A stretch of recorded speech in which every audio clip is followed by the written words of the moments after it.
Press the Lord. प्रभूच्या नावाला धन्यवाद देतो मी की देवबाप्पांनी सुंदरशी वेळ दिलेली आहे की या वेळेमध्ये आपण देवबाप्पाची आठवण करावी, देवाचं आपण स्मरण करावं, त्याच्या समक्षतेचा अनुभव आम्ही घ्यावा. तो आमच्यामध्ये आलेला आहे याचा आमच्या जीवनातून एक नवीन स्वाद आम्ही पवित्र आत्म्याचा घ्यावा, म्हणून देवबाप्पाने आम्हाला या ठिकाणी एकत्रित केलं आहे. प्रियांनो, जगामध्ये देवाच्या सान्निध्यामध्ये बसण्यापेक्षा सुंदरसा वेळ दुसरा कोणताच नाही.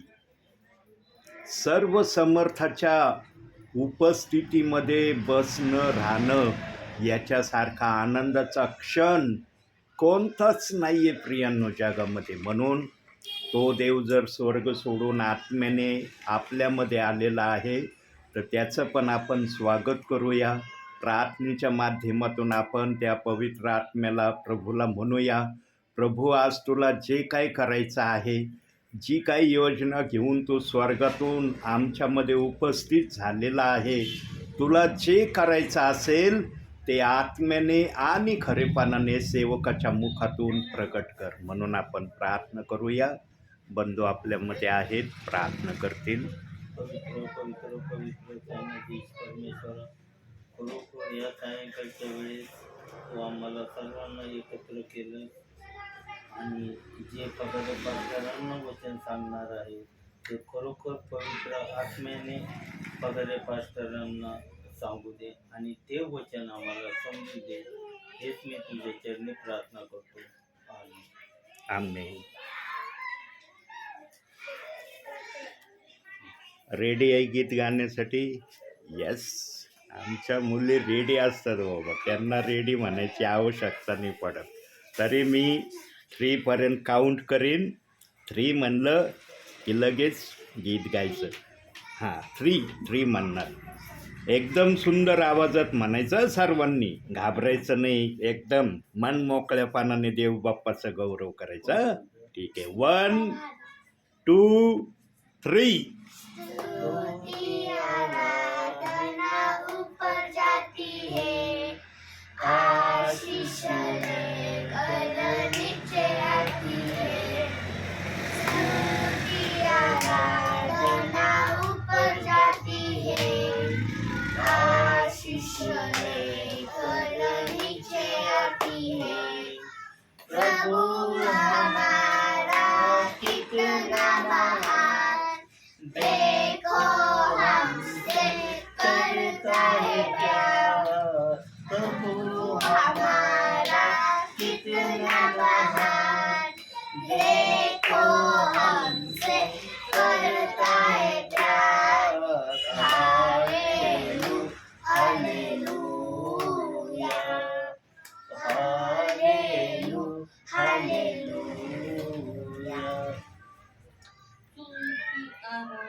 आराधना ऊपर जाती है, आशीष लेकर नीचे आती है। स्तुति आराधना ऊपर जाती है, आशीष लेकर नीचे आती है। प्रभु हमारा कितना महान, देखो हमसे करता है प्यार। Hallelujah hallelujah. आणखी एक गीत गाऊया आपण प्रभूच्या गौरवासाठी. तुम्हाला येत असलं तर तुम्ही पण गा, नसलं तर गाणं समजून घ्या. राहों में कांटे अगर हो रुकना नहीं चलते जाना, यीशु तेरे साथ है, ये तू विश्वास करना, संसार के अंत तक वो तेरे साथ है।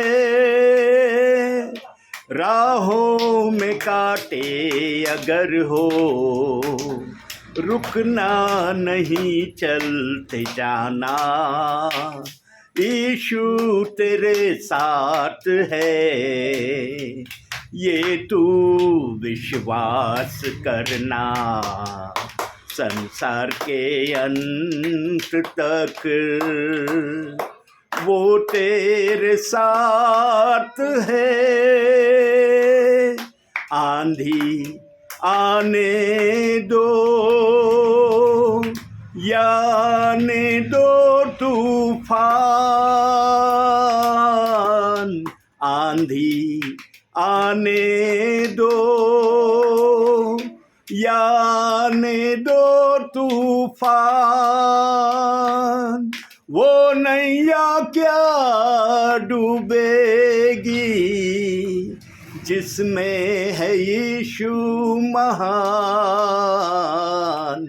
राहों में कांटे अगर हो, रुकना नहीं चलते जाना, यीशु तेरे साथ है, ये तू विश्वास करना, संसार के अंत तक वो तेरे साथ है। दुख से भरी है जिंदगी, मुसीबत भरे रास्ते हैं, दुख से भरी है जिंदगी, मुसीबत भरे रास्ते हैं, दुख दूर हो जाएंगे तेरे गर तू यीशु के साथ है। राहों में कांटे अगर हो, रुकना नहीं चलते जाना, यीशु तेरे साथ है, ये तू विश्वास करना, संसार के अंत तक वो तेरे साथ है। गर मौत का डर सताए तुझे, सलीब पर तू गौर कर, गर मौत का डर सताए तुझे, सलीब पर तू गौर कर, यीशु ने मौत को जीत लिया है, उस पर तू विश्वास कर। राहों में कांटे अगर हो, रुकना नहीं चलते जाना, यीशु तेरे साथ है, ये तू विश्वास करना, संसार के अंत तक वो तेरे साथ है।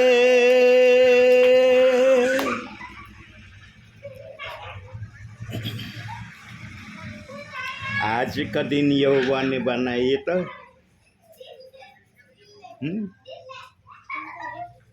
मला येतं, आज का दिन यहोवा ने बनाया, हम उसमें आनंदित हो।